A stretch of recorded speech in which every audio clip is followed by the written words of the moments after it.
ఎందుకంటే ఇప్పుడు నేను చెప్పబోయేది అబ్బాయిలకు మాత్రమే. అందుకే అబ్బాయిలు జాగ్రత్తగా వినండి. మీరంతా ఇప్పుడు డిగ్రీ చదువుతున్నారు. చూడండి, ఇక్కడ ఎంత బాగా చదువుకున్నా చివరికి ఏదైనా జాబ్ చేసుకుని సెటిల్ అవ్వకపోయినా అమ్మాయిలకు హౌస్ కీపింగ్ అనే జాబ్ ఉంది. అందుకే వాళ్ళు జాబ్ చేయకపోయినా వాళ్ళని ఎవరేమనరు. మరి అబ్బాయిలు తప్పకుండా ఏదో ఒక పని చేయాలి. అందుకే మీరే జాగ్రత్తగా వినండి. మనం మగాలుగా పుట్టాం. మగాడిగా పుట్టడం ఈజీనే, కానీ మగాడు అనిపించుకోవడం చాలా కష్టం నాయనా. ఒకసారి మగాడి జీవితాన్ని చూద్దామా? 5వ క్లాస్ లోపు అమ్మా నాన్న తప్ప మనకి ఇంకేం తెలియదు. 6వ క్లాస్ నుంచి 10th క్లాస్ వరకు కొత్తగా అన్ని నేర్చుకుంటాం. పుస్తకాల్లోని పాఠాలన్నీ చదివేసి మాకు మనమే గొప్పోడుగా ఫీల్ అయ్యి అమ్మా నాన్నకేం తెలియదు అనుకుంటాం. నాన్నకంటే నేనే తెలివైన వాడిని అనుకుంటాం. ఇంటర్ డిగ్రీలు మరి చెప్పాల్సిన అవసరం లేదు. కుర్రోళ్ళం అయిపోయాం. కాలేజీలో అటెండరు, స్వీపరు, వాచ్మెన్ ఇలాంటి వాళ్ళని చూస్తే చాలా చీప్ గా కనిపిస్తారు మన కళ్ళకి. ఇలాంటి పనులు మనం చస్తే చేయం అనుకుంటాం. జీతం లేదో పెద్ద పొడి చేస్తాం అనుకుంటాం. తీరా డిగ్రీ పూర్తి బయటకు వచ్చాక చేతిలో ఉద్యోగం లేక, సంపాదన లేక, బయటికి వెళ్లి బ్రతకలేక సంపాదించడం ఎంత కష్టమో అప్పుడు తెలుసుకుంటాం. చిన్న ఉద్యోగమైనా ఎంత విలువైందో అప్పుడు అర్థమవుతుంది. వయసు వచ్చిన కొడుకు ఇంట్లో ఖాళీగా ఉంటే అమ్మా నాన్న నిన్ను అదోలా చూస్తుంటే అప్పుడు మీరు రెడీ అవుతారు. 5,000 జీతమైన చాలు ఏ పనైనా చేస్తానని.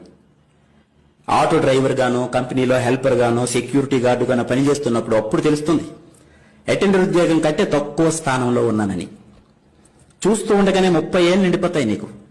పక్కన పెళ్ళాం, చేతిలో 2 పిల్లలు. సబ్బులు, పేస్టులు, పౌడర్లు, రేషను, ఇంటద్దె, కరెంటు బిల్లు, పాలు bill, cell phone recharge, school ఫీజులు, నెలకొక గ్యాస్ బండ, ఇవే కాక వినాయక చవితి, దసరా, సంక్రాంతి, భోగి, దీపావళి, ఇలా సంవత్సరం అంతా ఏదో ఒక పండగ. అన్నిటికీ డబ్బు కావాలి. ఒక్కసారి వెనక్కి తిరిగి చూస్తే బాధ్యతల అగాధంలో పడిపోయి ఉంటావు. వచ్చిన శాలరీ సరిపోదు, ఎక్కడ చూసినా అప్పులే. సడన్ గా పిల్లలకు బాగాలేకపోతే ఒరికిపోతావు. చేతిలో 500 కూడా ఉండదు. జీతం రాగానే ఇస్తాను, 500 ఫోన్ పే చేయరా అని క్లాస్మేట్ ఫ్రెండ్కి ఫోన్ చేస్తావు. డబ్బు సంపాదించడం ఎంత కష్టమో తెలుసుకుంటావు. ఇప్పుడు కాలేజీ రోజుల్లో అన్నీ నీకే తెలిసిన ఎగిరిపడే నీకు 30 ఏళ్లు నిండితే గానీ అసలు జీవితం అర్థం కాదు. అంతలోనే నీ పేరెంట్స్ ఈ లోకం విడిచిపోతారు. అప్పుడు తెలుస్తుంది నీకు జీవితం అస్సలు విలువ. కూలి పని చేసైనా నీ తండ్రి నిన్ను ఎలా పెంచాడో గుర్తు చేసుకుంటావు. ఊరంతా బలాదు తిరిగొచ్చిన అమ్మ ఎలా భోజనం పెట్టేదో గుర్తొస్తుంది నీకు. అప్పుడు ఏడుస్తావు బయ్యో. తొక్కలో లవ్వని అమ్మాయి వెంట తిరిగి అది మోసం చేస్తే ఏడ్చావు చూడు, అసలు అది ఏడుపే కాదు. అమ్మా నాన్న పోయాక ఇప్పుడు వస్తుంది చూడు, ఇది అసలు ఏడుపు. తెల్లారితే ఈఎంఐ కట్టాలి, అప్పులు వాళ్ళు ఫోన్ చేస్తుంటారు, సమాధానం చెప్పలేక ఫోన్ స్విచ్ ఆఫ్ చేసుకుని పడుకుంటావు. కానీ నిద్ర పట్టదు. ఇంట్లో కూరగాయలుండవు.